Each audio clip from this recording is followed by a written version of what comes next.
इसलिए कहता हूं शादी के पहले जरूर पड़ताल करनी चाहिए कि स्त्री कैसी है, पुरुष कैसा है। अच्छे आदमी से ही शादी करना, अच्छी स्त्री से ही ब्याह करना। शादी के पहले देख लो, समझ लो, परख लो। शादी के पहले बहुत सारे विकल्प हैं, पर शादी हो जाने के बाद फिर दूसरे स्त्री की ओर, दूसरे पुरुष की ओर देखना भी पाप होता है। मैया ये बताओ, मैया एक उदाहरण से समझो।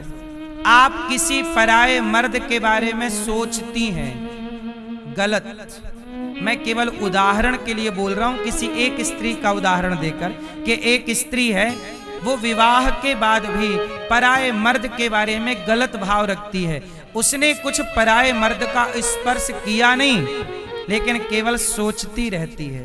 तो बताओ उसका सोचना पाप है कि पुण्य है? जबकि उसने छुआ नहीं है पराये पुरुष को, स्पर्श नहीं किया, रहती अपने पति के साथ है, खुश रखती अपने पति को है, पर सोचती किसी और के बारे में है। तो ये सोचना भी सही है कि गलत है? उत्तर हाँ। सनातन धर्म की महिमा और विशेषता यही है कि हम सोच भी लें पराये स्त्री के बारे में। पुरुष आप सोच भी लें किसी स्त्री के बारे में। आपने किसी को छुआ नहीं, किसी स्त्री को, लेकिन आपने सोच लिया उसके बारे में गलत, तो सोचना भी पाप है, स्त्री के लिए भी और पुरुष के लिए भी। ये सनातन धर्म है जहां सोचने को भी पाप समझा जाता है। इसलिए सोचा भी मत करो। छूना तो पाप है, पकड़ना तो पाप है, सोचना भी। क्या राम ने क्या किसी स्त्री के बारे में सोचा? बोलो। रावण ने सोचा तो सर्वनाश हुआ। इसलिए हम आपसे सदा कहते हैं, दशहरे के दिन अपने पति को दशहरा दिखाने जरूर ले जाया करो। चलो स्वामी दशहरा देख के आए, जलता हुआ रावण जरूर दिखाया करो अपने पति को। देखो देखो जल रहा है दशानन। पूछना पति से क्यों जल रहा है? बोले पराई के चक्कर में पड़ा तो आज तक जल रहा है। तुम पड़ोगे पराई के चक्कर में तो तेरे क्या हाल होगा रे कालिया। यदि तुम पड़े चक्कर में किसी के। क्यों मैया? इसलिए अपने अपने पतियों का हाथ पकड़ के दशहरा दिखाने ले जाओ। ना जाए तो जबरदस्ती ले जाओ। कुछ दिखाओ ना दिखाओ, जलता हुआ रावण पतियों को दिखाओ और बताओ कि क्यों जल रहा है। क्यों मैया? तो दशहरे में अब ले जाओगी अपने पति को? ले ही जाना। नहीं ले जाओगी फिर मत कहना कि हमसे किसी ने कहा नहीं। हम कह रहे हैं मैया, मैया सुन रही हो न मां,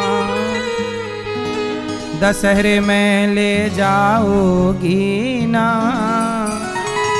अपने अपने पतियों को जलता हुआ रावण दिखाने।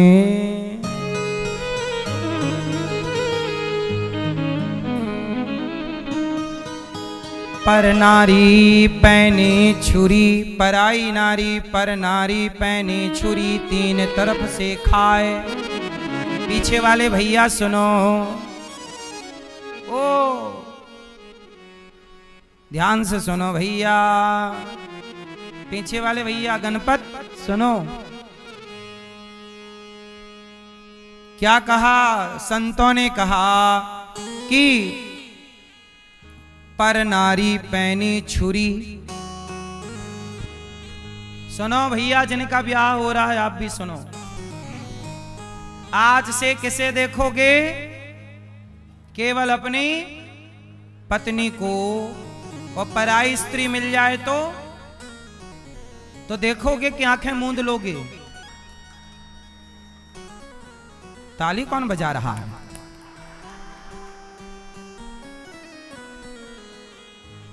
सुनो, पराई स्त्री को कैसे देखना चाहिए? ताली वाले भैया बताओ। बैठे बैठे नहीं देखना तो फिर आंखें में पट्टी बांध लें। भाई देखना पड़ेगा, पट्टी तो बांध नहीं सकते, बाजार में निकलना ही पड़ता है। क्यों भैया? पराई नारी को कैसे देखें? नहीं देखें? वो तो देखना ही पड़ेगा। आंखें पट्टी बांध लें या फिर गांधारी की तरह। क्यों भैया बताएंगे हमारे दाढ़ी वाले भैया? पराई औरत को, आपकी शादी हो गई? हो गई। अब बताओ पराई को आप कैसे देखते हो? हैं? इंसानियत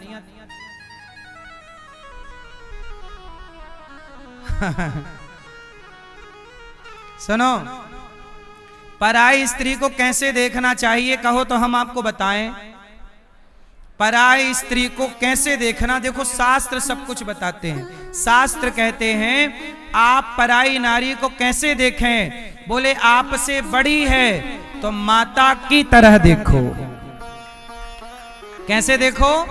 कि ये मेरी मां है, और बराबर की है तो बहन की तरह देखो कि ये मेरी बहन है, और छोटी है तो बेटी की तरह देखो कि ये मेरी पुत्री है, बेटी है। इस दृष्टि से संसार का दर्शन करना चाहिए। अपनी ही पत्नी का दर्शन केवल पत्नी के भाव से करना चाहिए। संसार की हर स्त्री या माँ या बहन या यहाँ जितनी स्त्रियां हैं सब हमारी माँ हैं, या हमारी ये देखो ये बहनें हमारी, आज इनका विवाह होगा, या माँ या बहन या छोटी छोटी बेटी। यही भाव, यदि इस भाव से आप जरा भी डगमगाए तो सर्वनाश खड़ा है हथौड़ा लेके खोपड़ी फोड़ने के लिए। बोलो हाँ। और यही दृष्टि स्त्रियों की। आप अपने पति को तो देखो देवता। अच्छा, पड़ोसी को कैसे देखना चाहिए? मैया क्या बोलती तू? भैया पड़ोसी को कैसे देखते हो आप लोग? पड़ोसी तो आपको ऐसे देखता है, सामने वाली खिड़की में एक चांद का टुकड़ा रहता है। नहीं देखता ऐसे, गाना गाता रहता है, चांद का टुकड़ा चांद का टुकड़ा कहता रहता है। बॉलीवुड ने यही तो सिखाया है, और क्या सिखा सकता है इससे ज्यादा?